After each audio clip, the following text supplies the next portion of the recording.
applause, please, everyone. So Clarke, thank you very much, first of all, for joining us. I'm sure already that you get a vibe of what a different place Blackpool Football Club is now. So tell us, how long is it since you were with us at Blackpool? 25 years. I can't believe it was that long. Quarter of a century ago. 1996 was when I first rocked up on Central Drive, living in a guest house with Eddie and Margaret there. And wow, the only thing that's changed as dramatically as the club in that time is probably my waistline. Honestly, I think we can all say that. It's an incredibly different place, and just listening to Ben and Brett and Ash there, what a wonderful environment. What a wonderfully different culture and approach there is around this place. Thank you very much. And it's not just those guys who portray it as well. On the review we had a couple of evidence sessions from supporters trusts, and it's just incredible to hear how big this club is, how much it is loved, and how much it means to everyone here. Well, that's nice from an ex-player particularly. That's nice to hear that. And I say it's absolutely great to have you here today. So obviously you had a good playing career. I know you left us and went to QPR, as I recall. Yeah. My partner is a season ticket holder at QPR, so I blame him. Sorry. But anyway, just tell us a little bit about you got involved with the PFA. In fact, I think you were the chair of the PFA for a while, weren't you? I was, yeah. That came about by accident actually. When I went down to Watford, I went to a local church there, and they did a couple of community initiatives, and one of them was a five-a-side that they used to run on a local council estate, the Meriden estate, and I used to go there every Tuesday and play with the local lads while I was playing for Watford, and it went round in the local press that I was turning up there, and then the PFA got wind of that, and they asked if I'd want to contribute to other initiatives, in and around the club, and so I went on the player management committee for the PFA, and that was back in 2000 and oh my gosh, how's your memory, Christine? Mine's gone. That was 2007. Okay. And I was on the board there for about 3 or 4 years. And when you're on the board, then you're available for selection or election to the chairmanship. And I was elected chair in 2010. And that was an incredible honour, for me to represent my fellow players. Because there are so many things that go on in and around the game over and above what happens on a Saturday afternoon, and to be honest, I thought that I'd been abreast of a lot of it, having sat in that role, but then after hearing 100 hours of evidence from different supporters trusts and fans groups up and down the country, oh my goodness, there is so much that goes on in football that I was totally uninitiated about. Yeah. There really is. And I mean, before we get to the fan-led review that I know you were very involved with, I'd like to mention obviously your charitable work, and I know you've done a great deal about mental health and suicide prevention.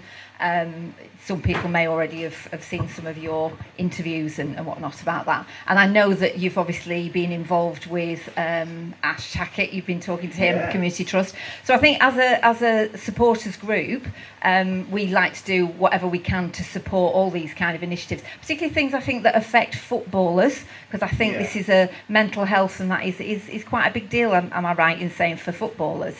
So how could we perhaps, or tell us a little bit about that? Well, yeah, mental health is a human being condition. We all have mental health, and we often assign certain people in certain jobs with superhuman traits, and football is one of those industries. Because we idolise and support the lads when they play on a Saturday. We almost put them on a pedestal where we think that they wear a shield of armour that nothing's ever going to get through to them, and it's the same with our with our armed forces, with our policemen and women, with our emergency services. We seem to think that these people are superhuman in some way or another, but we're all human beings, you know, and we all experience not just ups and downs, but relative traumas throughout our lives, and managing them is more difficult in certain circumstances.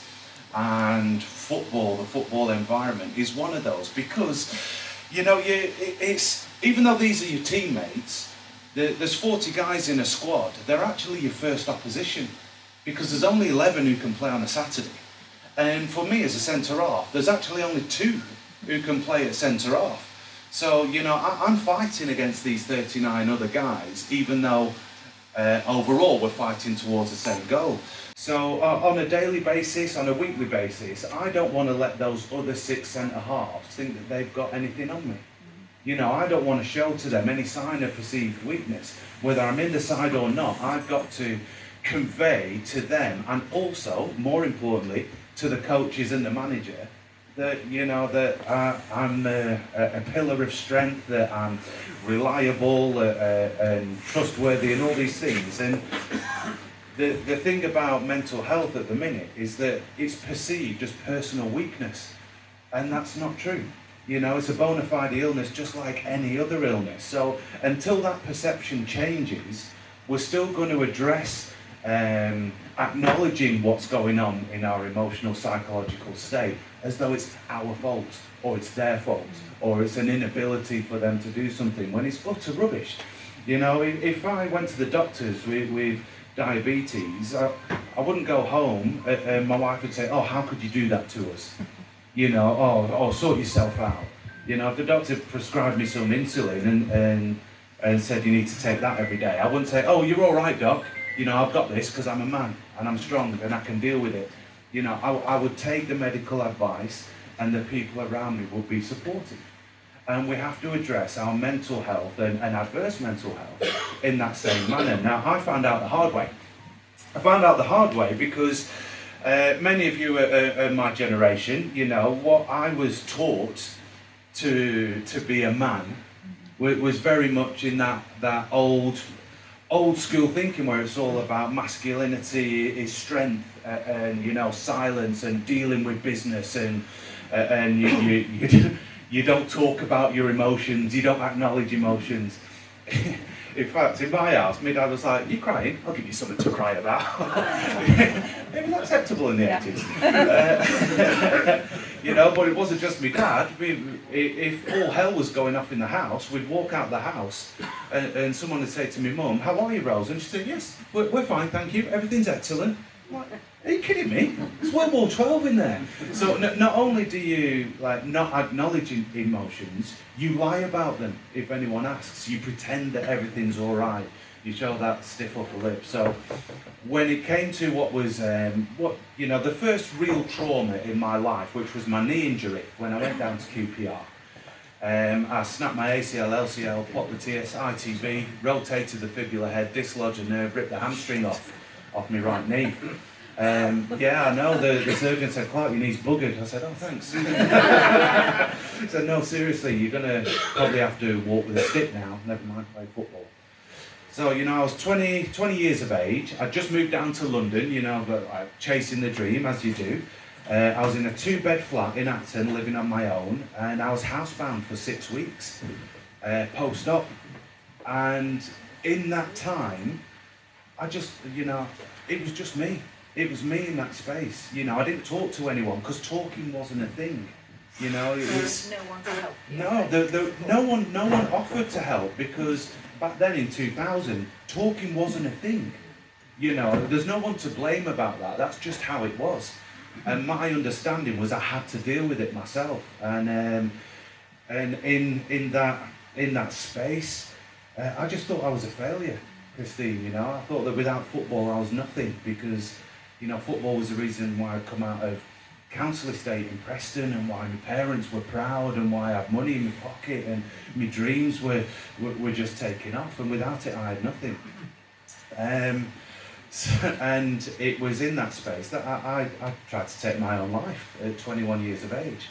Now, if that happened nowadays, we'd expect services to wrap around people, wouldn't we? You know, you go and talk to this person, you get help for this, that, the other. But again, because of that time you know, just in society in 2000, that wasn't a thing either. It was the club physio who discharged me from hospital because the club didn't want anyone to find out. And he said, don't do that, I was silly. I was like, oh, sorry. And I couldn't tell my mum and dad because they're still living in a council house in Preston. How can I tell them that me, Billy Big Balls, down in London, you know, that my life wasn't all that? So I didn't. And it's from there that my adverse mental health began. That's the inception of my depression. I'm blessed that I was found, and obviously, spoiler alert, I'm alive. But you know, that we didn't do anything about it. And what I have learned subsequently on that journey from 2000 through to 2014, where I was living with depression, pretending that everything was all right, putting on that mask every day, trying to grind through and be all things to all people with a smile on my face. And don't get me wrong, you know, I achieved great things, but I achieved them at such a cost to me. You know, it was, sometimes were just so tough, you know, I couldn't get myself to get out of bed in the morning. I couldn't face seeing another human being. But then as soon as someone did walk into the room, it's like, yeah, I'm fine. You know, oh yeah, here I am, I'm Clarke Carlisle, Premier League footballer, chair of the PFA, just pretending, just desperate for everyone to go away. Now, I know what that is like. I don't want anyone else to have to go through what I've been through. Because in trying to deal with it like that, I tried to take my own life on another 4 occasions. You know, and that's not what it's about. You know, people need to know that you don't need to go through every single thing in life on your own. People need to know that sharing the thoughts and emotions that you are feeling at the time, or at a time that's close to that, that helps you manage them and process them so that they don't erupt at some random point in future. And that's what my and my wife's work is all about now.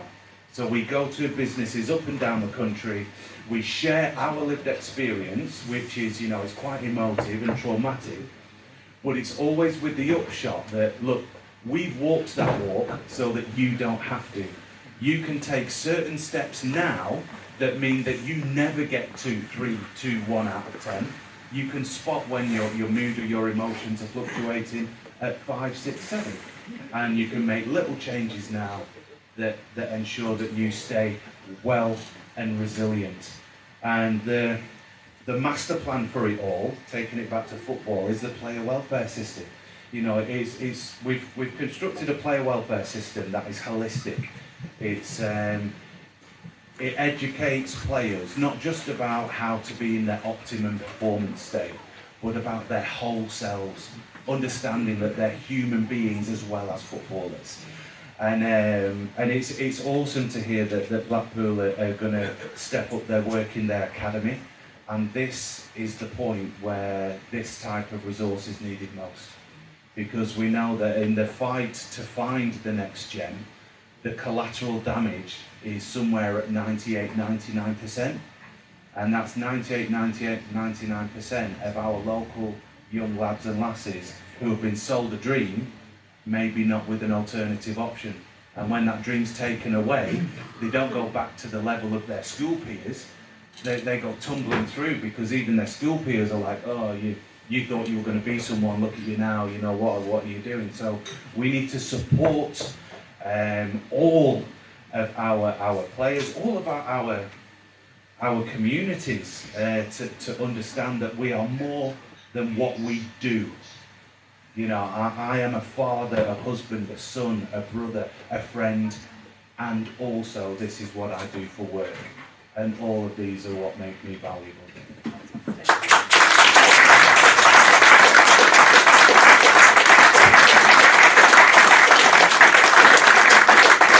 Thank you, Paul. That's quite an insight, I think, for all of us, and particularly the football aspect, but as you say, just as human beings. And it's great that you're so open about it, because that's the only way that we're going to move forward with this. So, talk about moving forward. Can I just talk to you quickly about the fan-led review, which I'm sure everybody's heard about now, the report Tracey Crouch that was published last week about football governance and the changes that are required. For those who don't know, Clarke was actually on the fan-led review panel who assisted Tracey Crouch to come to the conclusions and sat and listened to hours and hours of evidence from from supporters, people like me, up and down the country. Blackpool, we did actually have our own little slot. We were given 45 minutes, which was great. So just tell us quickly, how did you come to be involved in that, Clarke? I was invited by a gentleman called Chris Anderson, who's a former football lawyer, who now works for DCMS, and he headed up the review, and he knew of my background in football. He valued my reputation and thought I'd be able to proffer some good insight, into some of the things that they were talking about. So the invite came out of the blue as well, totally unexpected. It wasn't something that I'd looked for or planned for, but when it did come, I didn't jump at it straight away, No. I didn't jump at it straight away because we've had a number of reviews in football. There have been so many that have come and gone. We've had a number of people and organisations try to get football's governing bodies to a fit-for-purpose state. And I needed some convincing that this was going to be different to all the others. And then I was talking to my dad, and my dad said, well, I'll tell you one thing for sure, son. He said, you'll not be able to contribute to making a difference if you're not at the table. I said, okay, right, I hear that, Dad, I hear that. And I accepted the invitation, and I said to the chair, I said to Tracey and Chris, I said, I would be delighted to take part in this process as long as, when the recommendations come out, I have total independence to comment on, what came to the table and what's been produced. That I don't have to get corralled into a party line. And she said, no, totally. You can have your own views. There will be my recommendations, as chair, and you can comment on the process. And from then, I was interested, because I've seen football, especially in my role at the PFA, because at the PFA you have to do this merry tango with all of the stakeholders, with the FA, with the EFL, with the Premier League, and they're all dancing this lovely Strictly Come Dancing routine. They're pretending to say all the right things when really we know that it's how much money have you got and how much are you going to give us. It is the only thing that matters. And it's the Premier League who pull the strings. They're not supposed to be the ones in power. The FA are the governing body, but they use this soft coercive power by, drip feeding the money in the ways that they find suit. And I just wanted to be at the table so that I could see every part of the process and see if what comes out as a solution actually reflects what was put in. And I've got to say, much kudos to Tracey Crouch. She was an incredible chair. Not only was she incredible, she was very straightforward with the Premier League especially, and the FA. She destroyed the FA. But she listened. She listened on a without patronising or condescending. She listened as though she loved the game and was interested too. And there were so many different accounts that came from different supporters trusts, but there were variations on a theme. Does that make sense? You could pick up and drop off in any club in the country, and everyone was on this same continuum. And it depends whether you were in the throes of the good owner or in the throes of the bad owner that showed what evidence you gave. But everyone had experience of both. And that really strongly came across. And what I was blown away by was, I know footballers get a bad press. They get a bad press. Everyone thinks that we're all numb. All we can do is kick a ball. Well, just have a look at what's going on with the England fans at Wembley. You know, it was a horrible situation. We know that was just this, that not even this representative of football fans across the country. But the narrative won't reflect that. And that's what I had been informed of about supporters. You know, that supporters were tribalistic and could only ever, you know, care about themselves or couldn't make rational, responsible judgment. My goodness, I'll tell you what, the constitution of this trust in and of itself, it puts a lot of the governing bodies to shame. You know, just for the experience, the professionalism, the insight, but also the willingness to listen and adapt and evolve and present something that's in the best interest of all, not just us. So, in collating all that, you know, it was very clear that everyone's only ever one owner away from a bad owner, aren't they? You know, as a fan, you're only ever one owner away from a bad experience, and we need to ensure, as a nation, that our football clubs don't fall foul of that. So, you know, the recommendations that she put out, the greatest thing about them, I feel, is that they're not pick and mix. There's 47 recommendations and they come as a block. So everything runs in tandem one with the other. And that's one of the hardest things to address within football. You know, we're always looking for a single strand solution, aren't we? But everyone's so intertwined. You know, from 7 years of age through to 70 years of age, from south to north, across every league and every aspect of the club, is all interlinked. So if you just try and fix this one, you know, these are going to adjust accordingly and they'll still stay out of kilter and they'll probably pull that one back out. But a 47 recommendation blanket approach to try and fix everything in unison or bring it up to an acceptable level in unison, I think is the beginnings of forward steps for the industry. And so us as supporters, because obviously this has been fan-led, and I think we've gone. Yeah. Can you hear it? Oh, thank you. It's been fan-led, and as supporters we were obviously a bit concerned that we were going to be patted on the head and then, you know, ignored pretty much. That clearly has not happened. I personally feel, you know, very encouraged by the fact that most of what we put forward has actually come out in the report.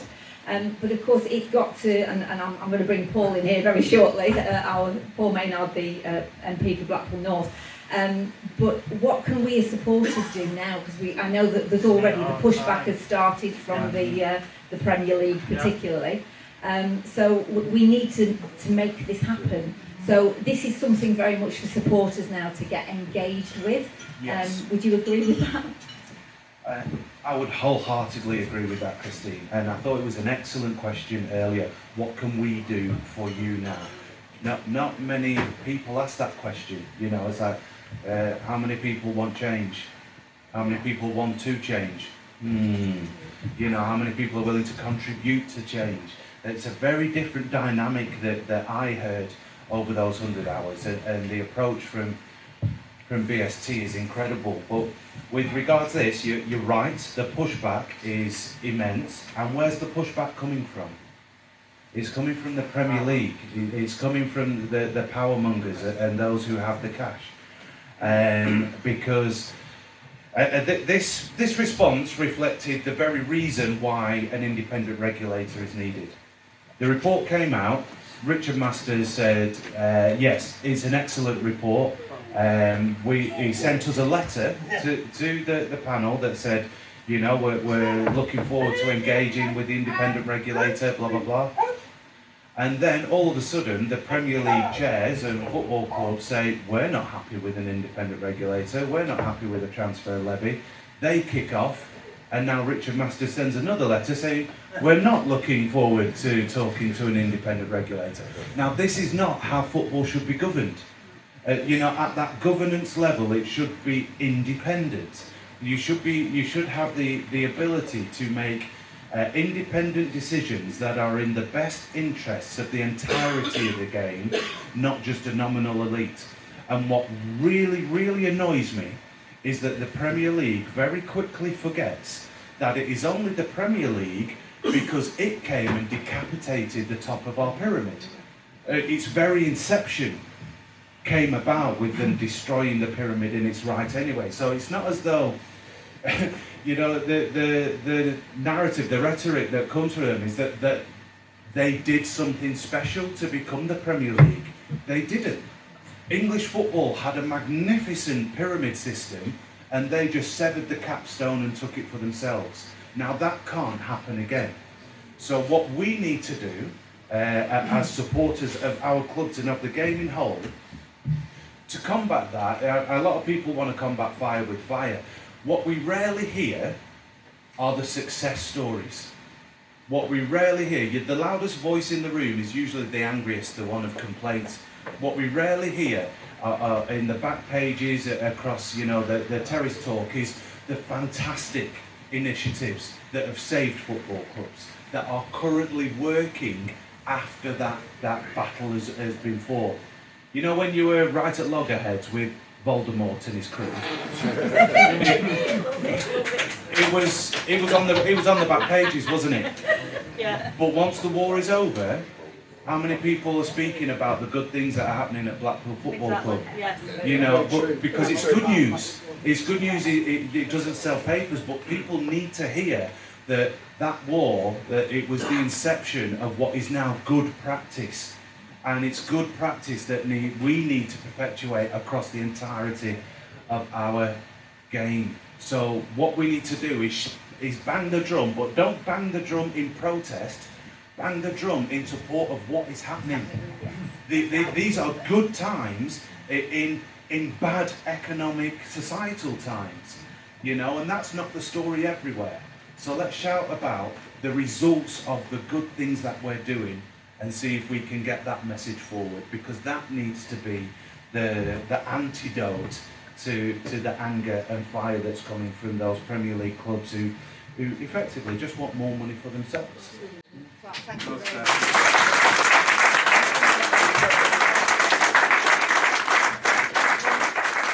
Paul is a member of BST and has been right from the early days and did support us through all our difficult campaign. So, Paul, just following on from obviously what Clarke and I have been talking about now, just from as a member of Parliament and where we're going with this, what would you advise us? Well, I think firstly, thank you for having me today. Tracey's asked me to pass on her good wishes. I spoke to her this morning and she said 2 key things to pass on. Firstly, you made it very easy for her to pick the photo for chapter 4 of her report, which, if you look at it, is a chap outside the town with an orange scarf saying Blackpool are back from the day when we marched from the town centre back to Bloomfield Road to repossess the ground, if you like. And in addition, she said that the section on the owners and directors test is virtually a cut and paste of what BST submitted. That you basically have written those rules yourself. Nobody else has. So you should be very proud of that. And just to announce the election results earlier, and was the chap writing these reports, he should take a lot of pride in what he's achieved.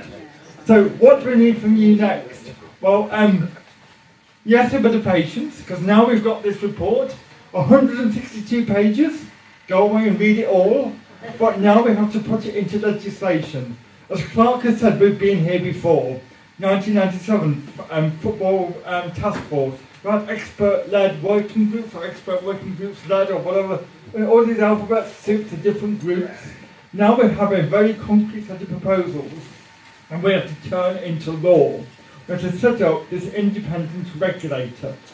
And what we don't want politicians doing is voting on the offside law, or how VAR is applied, or anything else. We need to set up the body and give it the powers it needs to then put into place so much of what Clarke and Tracey have recommended. We've actually got quite a narrow job to do as politicians, and what we need from all supporters across the country is to keep telling us what you think. That when it comes to the House of Commons, the powers that be in the Premier League can't sway us in one direction or another. And they will try to sway us, of that I have no doubt at all. We know that they like inviting politicians to football matches. You've probably seen them on social media. It's all that very soft, soft power that they have. We need a bit of backbone.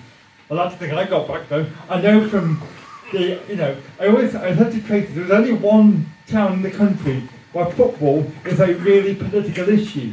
Because there's only one town with the likes of Andy who are putting on ballot papers in parliamentary elections.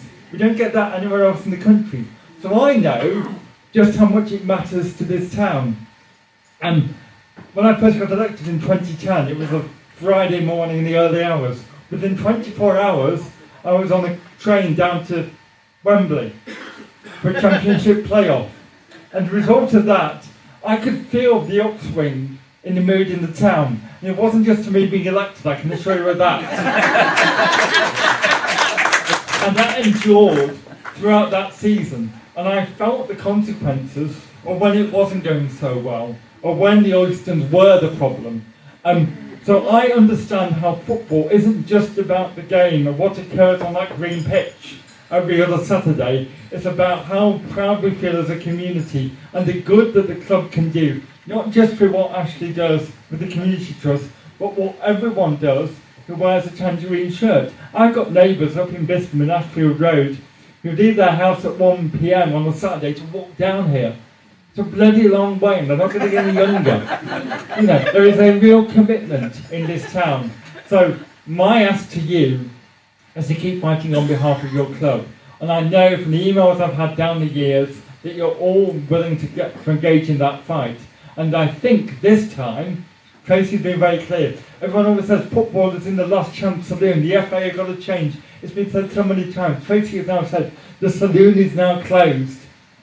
You've had your say, FA. You've had your say, Premier League. You've had your say, EFL. Finito. We're now going to create this independent regulator. We're going to give it the powers it needs. And then it's going to go away and do its job.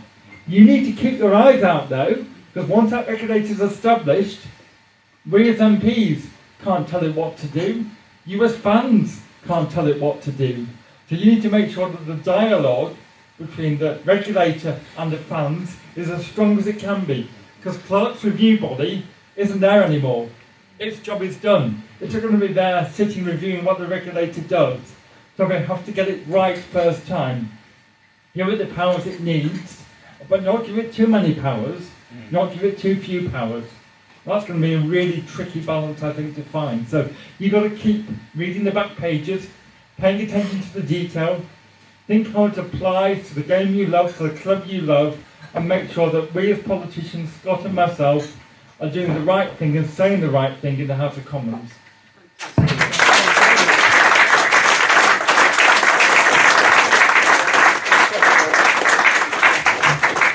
And huge thank you, Paul, and obviously to Clarke as well for joining us. I'll just hand over to our chair to close the meeting.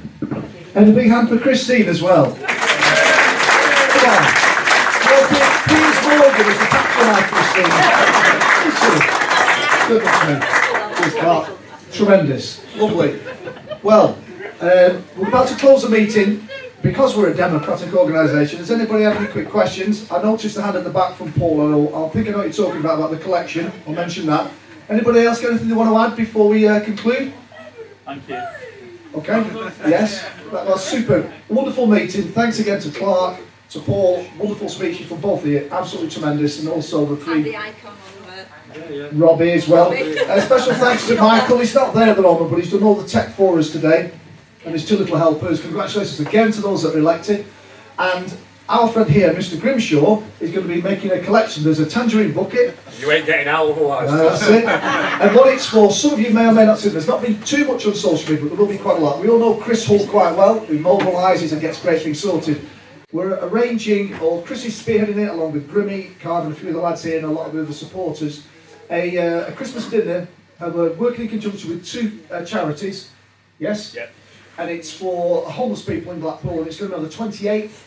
28th of December. 28th of December, so we're looking for to finance. It's going to be a 3-course cooked meal here, all sorted out. It's going to be a really good event, and it's again an example of the fans from Blackpool doing what they do well, which is giving, because before the Tangerine Blood, and we love the town, we all love each other. So Also on top of that, they're going to be getting warm clothes, they're going to be getting a box with toothpaste, everything. Basically. yeah, all kinds of good things happening. Yeah, tremendous scrimmage. So if you give generously, paper more than coins would be ideal, but we appreciate it. So thanks again, everybody.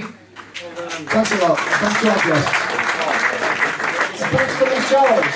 It will be on YouTube later, I believe. Yeah, the whole thing will probably be The on. whole thing. Is anything you didn't catch Just earlier on the on? phone. It will all be on the Lee Charles TV channel on YouTube.